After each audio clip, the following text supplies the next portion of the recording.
with her presentation of Proverbs 31, Kind Lady. Kathy? And I appreciate you. You may have to turn me down just a minute. Okay, thank you. And I want to welcome you all to this presentation. It's called a Proverbs 31 kind of woman or Smoky Mountain lady. And it came, of course, if you're familiar with the Old Testament in the book of Proverbs, the very, very last chapter, chapter 31, has many different verses about a woman of fine, virtuous character, or a noble woman. And I just want to look at a couple of them. In verse 13, it says she selects wool and flax, and she works with eager hands. Verse 15, she gets up while it is still night, and she provides food for her family. Verse 17, she sets about her work vigorously. Her arms are strong for the task. Verse 18, her lamp does not go out at night. Verse 19, in her staff or in her hand, she holds the distaff and grasps the spindle with her fingers. And verse 20, she opens her arms to the poor and extends her hands to the needy. Verse 25, she is clothed with strength and dignity. And in 26, she speaks with wisdom, and faithful instruction is on her tongue. And then all of this, the entire chapter, is summed up in verse 30. It says, charm is deceptive, and beauty is fleeting, but a woman who fears the Lord is to be praised. I've thought of this chapter, and I thought of a lot of women who call these mountains home, whether it was the 1700s, the 1800s, or whether it was in the 2000s. Women who became strong through great adversity, through hard work and hard times, through physical hardship. And in the very end, King Lemuel, who wrote Proverbs 31, all about his mother, I thought, he could have been writing about a lot of our Smoky Mountain women. But what really inspired me, one day I was on a bus tour with a group of people, and we were going out to the Walker cabin, and of course we were going to hike there. We'd park as far as we can and then go hike. And on the way I stopped. If you've ever gone hiking with me, I stop a lot because I talk a lot. Well, anyway, I showed some pictures of the Walker ladies, and I said, of all the 7, only one, Caroline, ever married. And I shared that earlier today also in our group. And after I'd passed the picture of the Walker ladies around, one fella, the last one to get the picture, when he returned it, he said, taking a look at those 3 ladies, I can see why only one of them ever was married. And I chuckled, and I said, yeah, it is funny. But sir, after we go to their cabin, and after I tell a few stories, I'm sorry, I don't mean to cry. After I tell a few stories about these ladies, I think you're going to see a little different picture. I said, to me, these ladies are what I call heart beautiful. They sacrificed, they gave, they loved. And it wasn't such a me society. You know, a lot of things were done because they put others first. And so that sacrificial spirit. Now, I think you'll see this in the ladies that I'm going to share about. And the very, very first lady I want to share about is a lady from Gatlinburg, okay? And for over 90 years, this lady was a part of the Gatlinburg business community. So you know she was around for a long time. Her name was Hattie Maples Ogle McGiffin, okay? Now, Hattie was born in 1898. She died in 2004. And if your math is like mine, or 2002, I'm sorry, she was 104 when she died, okay? But she had lived all of her life in the Gatlinburg, Sevier County area. And you know, Hattie was born and then married into two of the most influential families in this area. She was born into the Maples family, and then she married into the Ogle family. Hattie's father was Squire Isaac Maples. As a squire back then, that was sort of like a justice of the peace. And Hattie was the very, very oldest of all their children. Well, Hattie's father had a general store in Gatlinburg. At the time, there were two, and one was Hattie's father. It's his store. And at the ripe age of 14, her father put Hattie to work. Can I ask you, are you getting some feedback from this? Okay, then it's just me. All right. So she went to work at the little bearskin general store. And her father gave her a job right away as a 14-year-old girl. He said, Hattie, what you're going to do, we have all these hunters coming in. They're bear hunters. We got some. There might be a few mink or coon furs here, hides there, but primarily it will be bear skins. And if you go into Gatlinburg today and you go on the bypass, what is Baskins today was originally bear skins. Okay, because of all the hunting parties who would travel along the stream there, and this is where the Maple store at the end of the curve would have been, and it was bear skins, but the way the people pronounced it over time, it can be corrupted into Baskins. Well, anyway, so she became very, very good at judging the quality of the furs. And she did such a good job that by the time she was 15, her father said, I'm going to make you in charge of the store itself, okay? And so Hattie remembers as a very young girl, when they had enough bearskins, it was now time to make the 2-day trip into Knoxville. Well, they had a team of mules. And the very first day, they'd leave Gatlinburg in the morning, and before it got dark, they needed to be on top of Meigs Mountain. Okay, and if they were lucky, maybe they could catch themselves a couple brookies or some trout. And usually their mother, Jemima, had sent along, and that was her name, Jemima, okay, had sent along a set of cathead biscuits for them. Well, by the second day, then they'd leave Meigs Mountain in the morning, and by the second day, they would make it on into Knoxville. Well, on one of these trips, Hattie remembers there was a brand new bridge that had just opened. It was going across the Tennessee River. It was called the Gay Street Bridge. And even back then, if you had a wagon, you actually had a speed limit.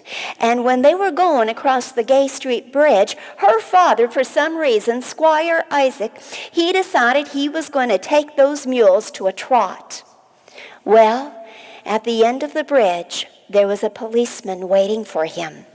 And he stopped him, and he actually charged Isaac Maples, and he said, you're going to now have to appear in court.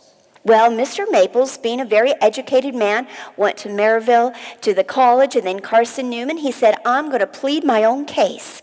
And so he did. He came back to Knoxville, and he showed up, and he was his own lawyer.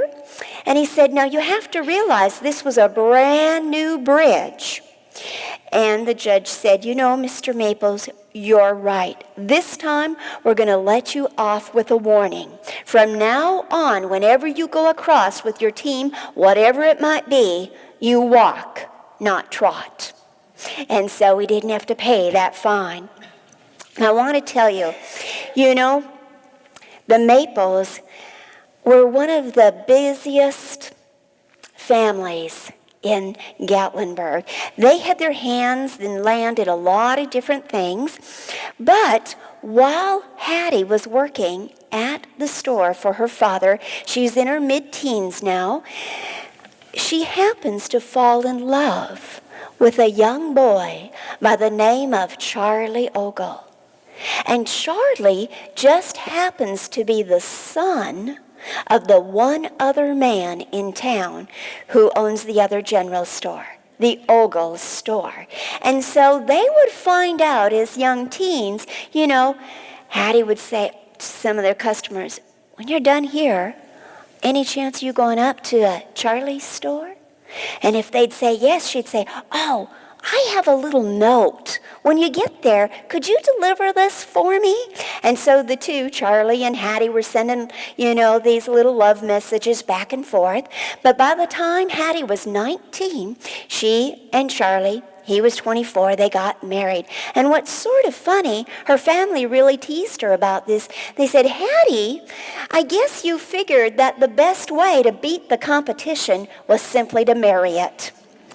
But what she would do, she'd close down her father's store, and then she would go over to help her husband at the Ogle store. In time, they would have 4 children, but the eldest of the 4 would be Charlie Earl, and he is the one who would then take over when his father died. And today, if you were to go over to Gatlinburg, what is really the Mountain Mall today, where that sits, is where the Ogles had their little general store, and then it was expanded in the 50s to about 3 buildings, but that's still, you know, Ogle property and so forth, but now today it is the Mountain Mall. And I want to tell you, so Hattie, she's now the manager of her husband's store. It's 1932, and she says one day to Charlie, you know what, I think I've had it with managing. I want to own my own store. So, quite an entrepreneur, it's 1932, she decides to open up the very first craft shop in Gatlinburg. The first craft shop, and of course, the Pi Beta Phi opened up Aerocraft in 1926. So I really need to say it was the first craft shop in Gatlinburg not affiliated with the Pi Beta Phi. But she called it the Bearskin Craft, a little general store or craft shop. And it was, if you were to go to Gatlinburg today and up Airport Road, you'd see where there is a little bearskin general store. For many years it had been called that, and that's about the location where Hattie's store was.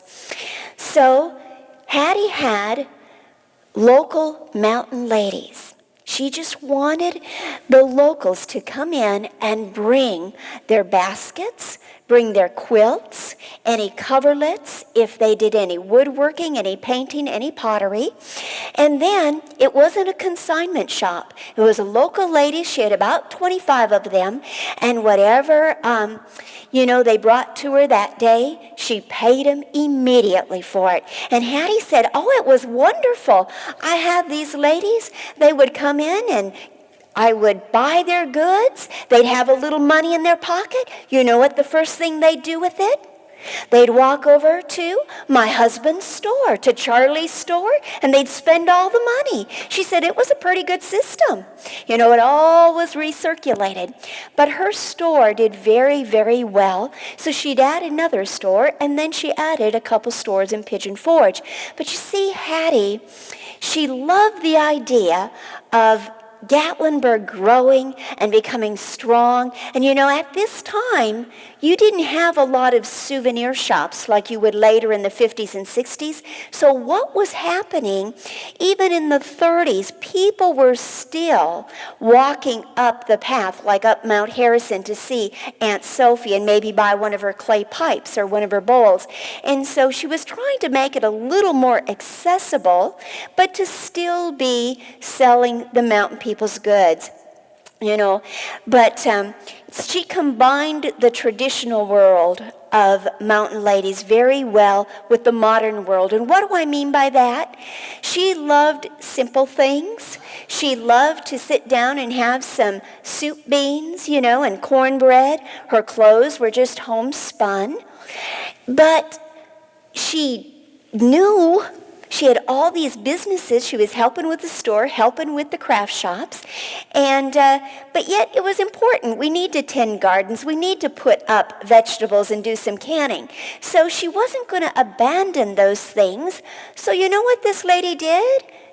She hired herself a secretary, which was, again, unique. But that was her way of combining the traditional roles and not abandoning the ways of the mountains and those traditional female roles. So for 45 years, she had a lady, and it was Miss Mize, Irene Mize, and she was her nanny, she was her secretary, and she did her housekeeping. And so now, Hattie, she has the craft shops. There's her husband's store. And she said, a lot of women like to go out and go shopping and buy clothes. I don't care for that. I like property. And anything I can get my hands on, I like to buy property. And so she decides that she would like to go into the hospitality business. And so that's going to be 1940 is when she starts very first motel.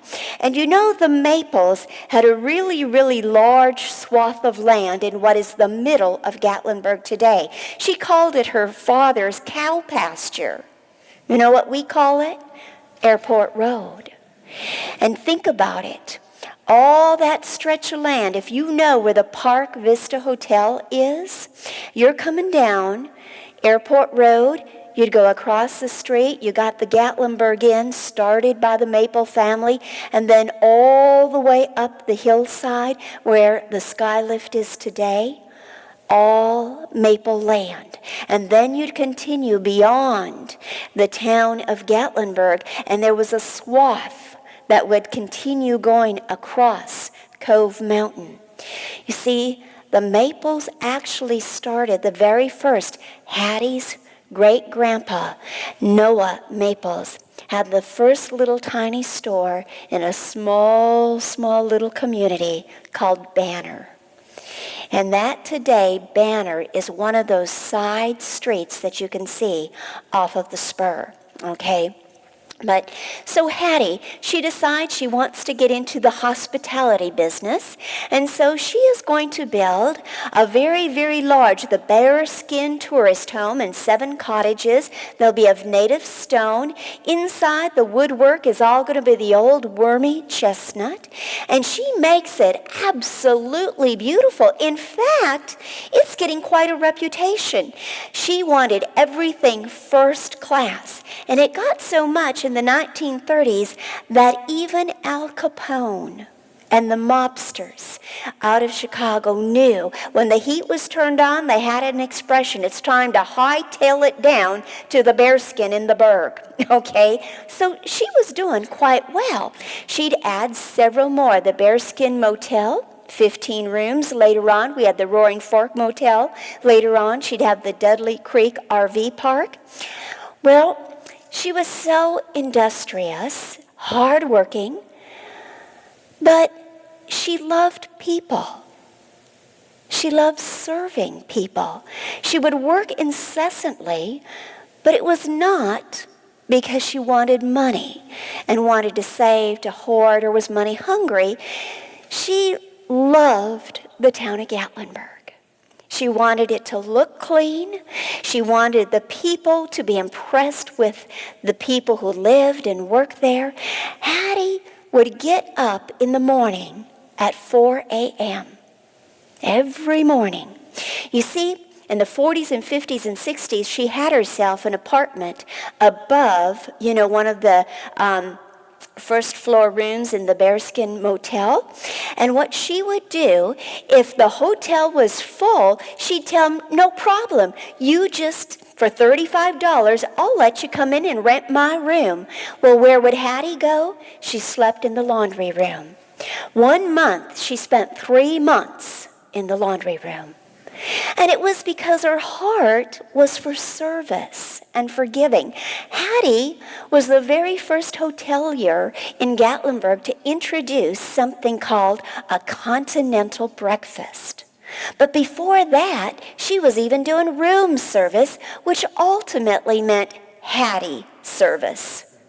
Because if somebody called down to the front office and Hattie answered the phone and they said, we're really, really sort of hungry. We'd like a ham sandwich.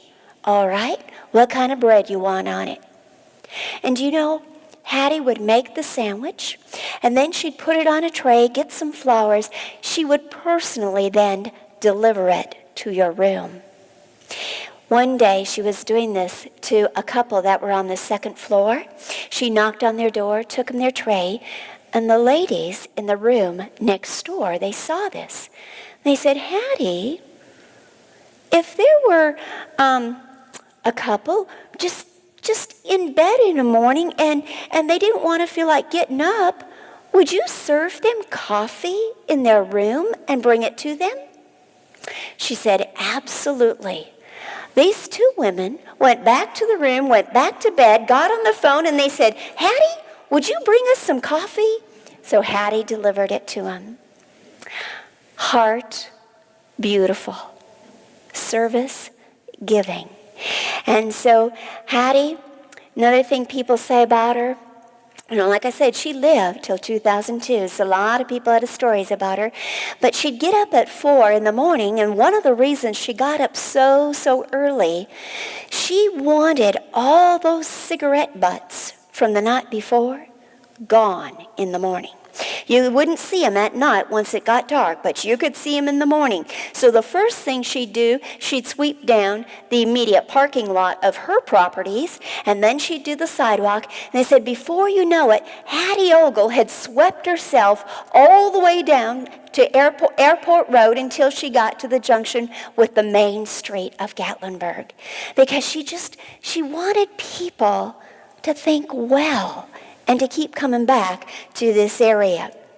Now, she was 104 when she died, and this woman ahead of her time, this entrepreneur, when she knew that it was probably getting close to her time to go, she asked that her family, children and grandchildren, do something very, very specific for her funeral. She said, when I was a little girl growing up, there were no commercial florists in the area. And so when a funeral was held, there would be flower girls. About 8 to 10 of the little girls in the mountains would be asked to carry a small basket. They would have either wild flowers or homegrown flowers, and they would be asked to come up in the procession before the pallbearers. And that was funeral flower girls. And if you'd been asked to be a flower girl for the queen of the bearskins, it meant your name would be in the local paper. And possibly you might get a new dress. So a lot of the girls found it a great honor. I want to say too, as I've been doing the research when I was working on the historic tours, church tours of Sevier County, I went to about 3-4 churches, and I had never heard, how many of you had ever heard of having flower girls for funerals?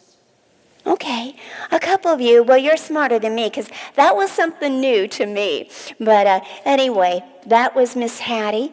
And I want to go now to, anybody have any questions? Not that I'd be able to answer them, but I know, don't encourage her. She talks forever. Because I just realized I have 4 women, and I just spent half my time on one. Okay. And poor Kevin, you're going to fall asleep on me. Kevin and I go way back when I first moved here, and I was doing walking tours in Gatlinburg. I worked out of the coffee loft, his business. This man, I have to tell you, I'd come back some days. It might be 102, and I was dripping wet and so sweaty, still wearing this same dress. 18 years ago. All right.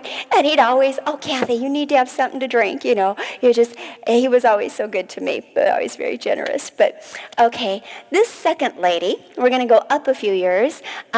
This beautiful lady is Margaret Stevenson. Okay, and I know that there's others doing a session on her also. But Margaret was the first woman in Smoky Mountain history to ever hike every single trail in the Smokies. There's 150 of them. If you did them all, it's almost 900 miles. It used to be called the 900 Mile Club, but the last couple years there have been some changes where they've had to close down a few trails. But she did every trail in this national park, and she holds the record for the most hikes to Mount LeConte, 718. I know, makes you tired just to think about it. But Margaret, she was not from these mountains, but like a lot of us, she was drawn to these mountains. But she actually was born and raised in China. And that was because her father was an instructor at the University of Nanking. But what's going to happen in 1921, their whole family comes back to America, and her father again will be teaching in Oklahoma at the university there, and that also will be where Margaret graduates from college. Well, after graduating from there, she decides she wants to continue a degree in social work, so she moves over to the University of Pittsburgh, and this is where she meets her future husband. And they meet at a church social. He is in seminary to become a pastor, and 3 weeks from the day they met, Bob Stevenson came up to her and said, "Would you marry me?" She was so shocked. She said, "I didn't know what to say." So I said yes, and I guess it was a good decision, afterwards. So after he finishes seminary, their very, very first church is Zenith, Kansas. She finds herself in the middle of nowhere. She's got a lot of joint pain, a lot of lower back pain, and she says, "I need to do something. I need to get out of the house." They had 3 children, in time, but at that time still, we're talking about the 1940s and the 1950s, it was not in her best interest as a minister's wife to work outside the home. That just was not, not be approved by a lot of the congregation. So that's when Margaret took up walking. Okay, and she found it to be great, great therapy for her.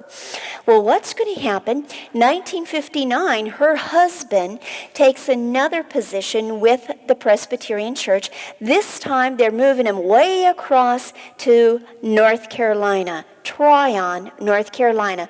And finally, this is where Margaret, she gets some kindred spirits. She becomes part of a local hiking club.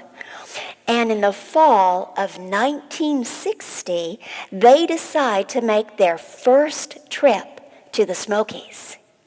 And for the first time, Margaret Stevenson met Mount LeConte. And she said, "My life was never the same." How many of you sort of feel that way when you come up and look at these beautiful mountains? I know I've felt that way many times. Well, what's going to happen then?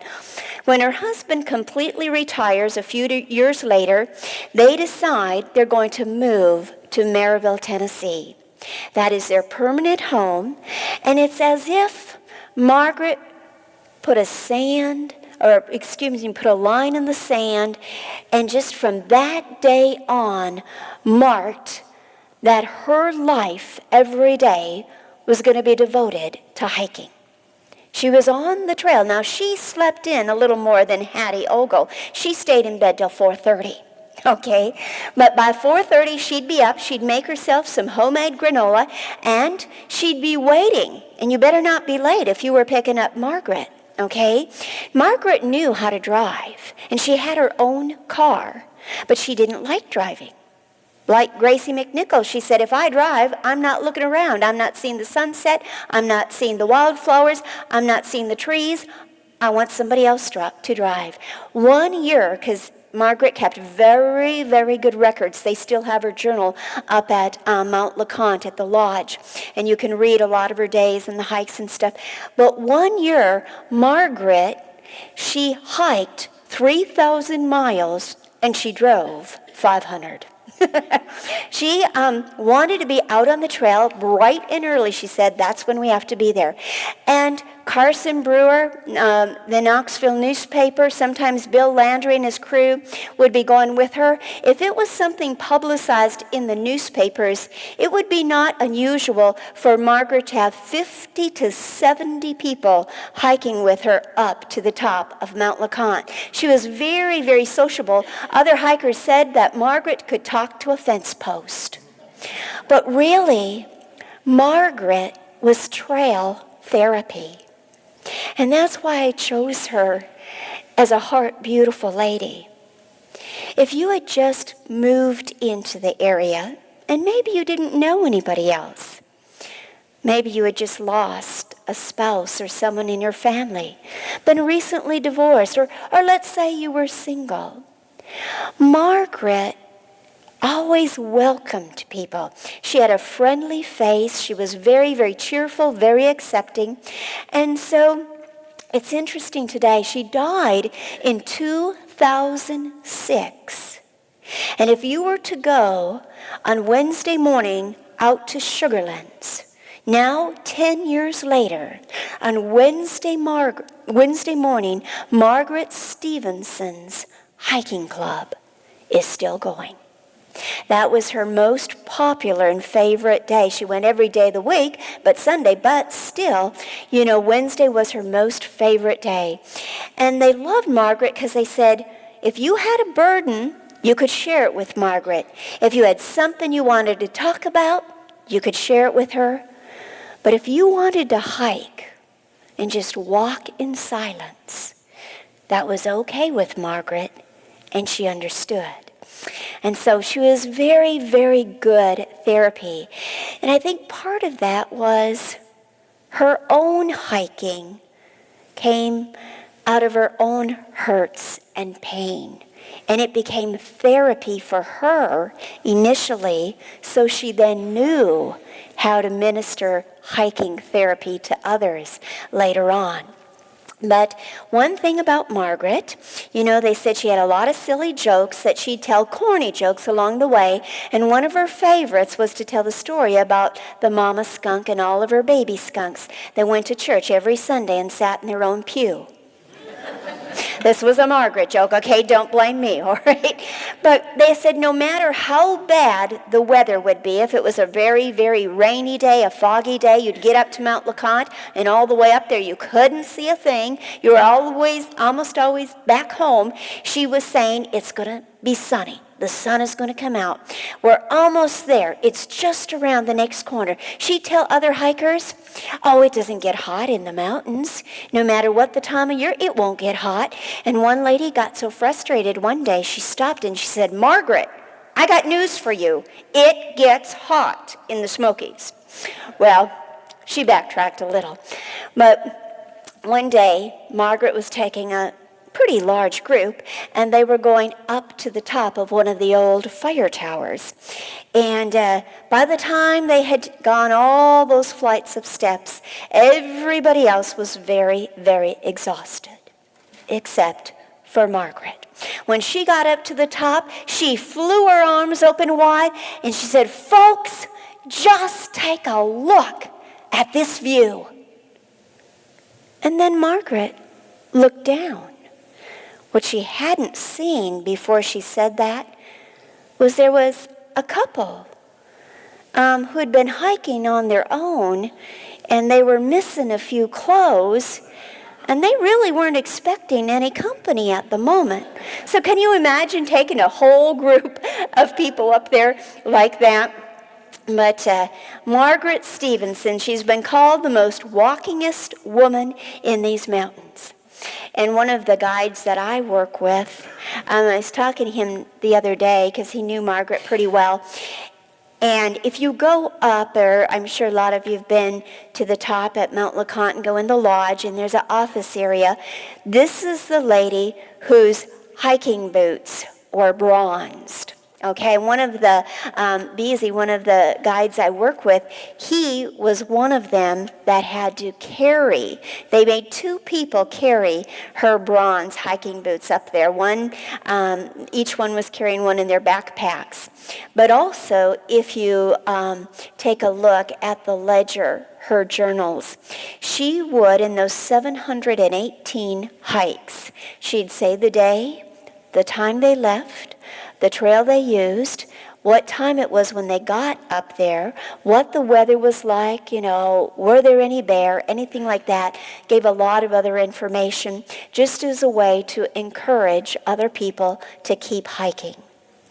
Well, her very, very last hike up to Mount LeConte was in 1997. That was number 718.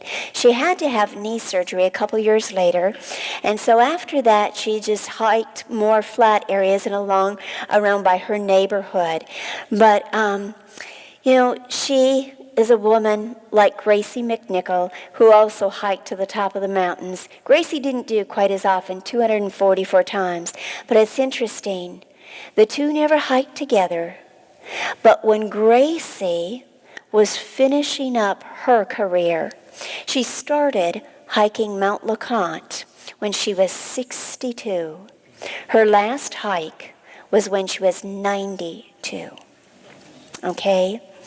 For her 100th birthday, her family, Gracie McNichol's family, had made arrangements for her to be helicoptered in on the top of Mount LeConte. And they had a cake ordered, and they were going to celebrate her birthday.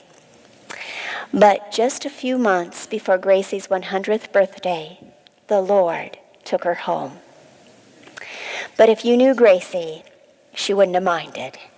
Okay? There, if you're hiking up, there's different trails, but one of them, you get to a spot, and it's called Gracie's Pulpit.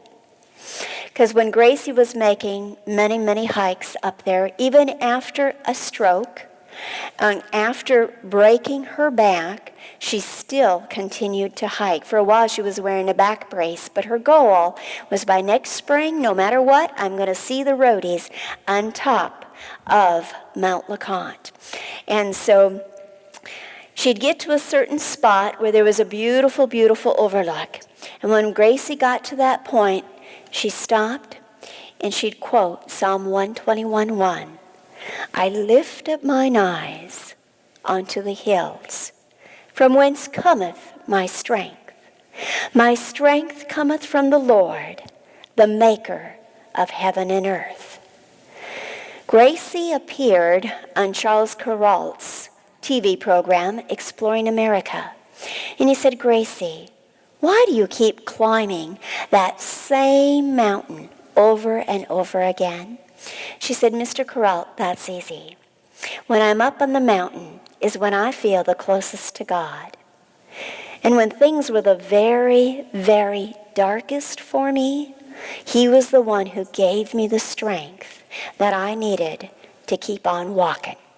Okay, Gracie McNichol, another heart beautiful lady. Okay, if it seems like I'm just in a quagmire, I am. I'm looking at the time, and I have 2 ladies left, and I know I can only get one of them done. So I'm going to change gears here. I was going to do Aunt Lydia. You'll have to go. There's a lady sitting. Ruth, raise your hand. Can I tell them? I know, but tomorrow, what is your session, at 4 o'clock? Or 2, I'm sorry, I'm glad I asked you. This is Ruth Miller. A lot of you probably know her. At 2 o'clock tomorrow, she's going to do Aunt Liddy, okay? And Aunt Liddy Whaley, and she'll do a beautiful job, first person, all the way through. So I'm going to eliminate Aunt Liddy, which is breaking my heart. But anyway, I'm going to go on to something else. This very last story is about another mountain lady by the name of Hattie Ogle. No, I did Hattie Ogle. It's Hattie Whaley. That's what happens when I have 2 Hatties. You can't do that to me. Okay, this is Hattie Whaley. Do you know, there's a saying that a mother's love knows no bounds. I think that was certainly true in the case of Hattie Whaley. Hattie and her husband and 3 young children lived in the western foothills of the Smokies. Okay, and they had a small little cabin already in the early 1800s. They only had 1 wagon. And so when it was time for them to load up all their vegetables or go into town, and maybe her husband had to fetch supplies, she knew he'd be gone probably 2 to 3 days. Well, it was early in the morning in July, and Hattie's husband had just left to go into Knoxville on one of these trips. He took their only horse, their only wagon, and he had with him their only rifle. Hattie decided, since it was still very, very early, that rather than going into the house, she should go out to the garden and do a little hoeing. And the kids were still sleeping and stuff, so it was a perfect time to do this. So Hattie been hoeing some weeds for about 5-10 minutes, and all of a sudden, she felt something in the back.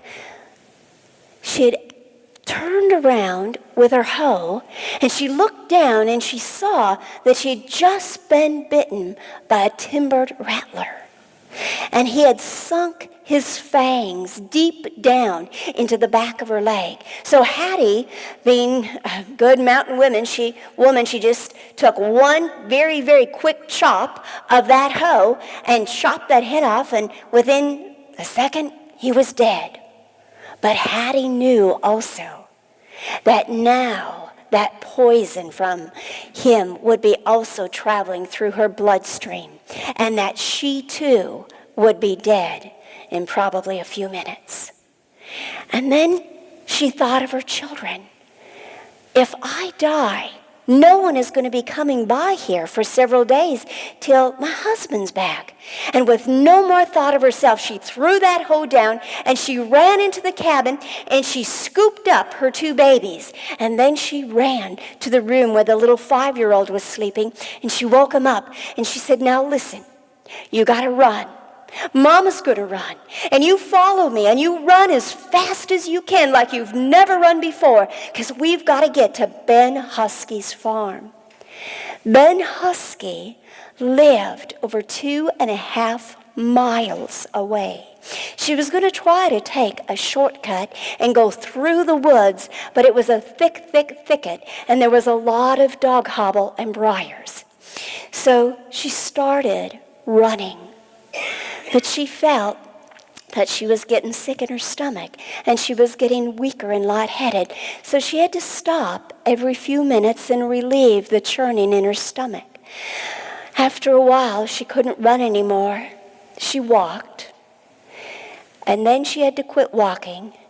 She got down on all 4s and literally crawled herself the rest of the way to Ben Husky's farm. Well, Ben was out in the field, and he was plowing. And he looked up, and that's when he saw Hattie. And at that point, Hattie was crawling, covered. Her face was covered in blood, her arms and her legs. And do you know, she had in one hand one of the babies. The other one was on her back, and her little 5-year-old was walking by her side. When Ben saw this, he got off by the plow and he ran over right away to talk to Hattie. And he said, "Hattie, what's wrong?" She said, "Ben, I've been bit." But she said, "Ben, I've saved my children. I've saved my children. And that is all that mattered to me. And if I die now, it's okay, because I got them to safety." Well, Ben took Hattie into the house right away, and they put her to bed, and they fetched for a doctor. And after a few hours, Hattie woke up, and the doctor said, "Hattie, you are going to live. You're going to have to go through some medicine and treatments, but you are going to live." And I'll tell you why. When you were crawling through the woods and you were covered with sweat and you continued to perspire so much and work, you literally were washing the poison from that snake out of your system. Hattie Whaley, some people called her a mountain miracle. But you know what? She said, "No, I'm just a mother doing what any mother would do, saving her children." Hattie Whaley saved herself because she was trying to save someone else, saved through sacrifice. Hattie Whaley was truly a heart beautiful lady. Thank you.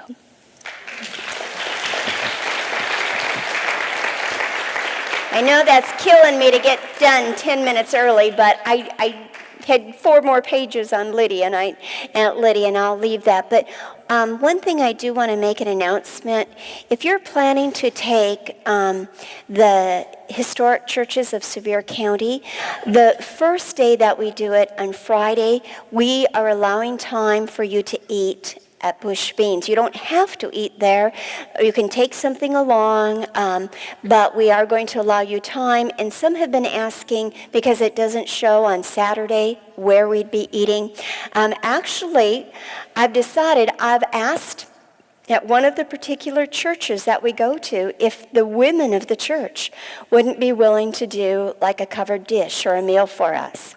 So actually on Saturday, we will be at one of the churches that we're going to. Okay? Well, thank you so much for coming. God bless you, and hope to see you maybe on one of the bus tours tomorrow.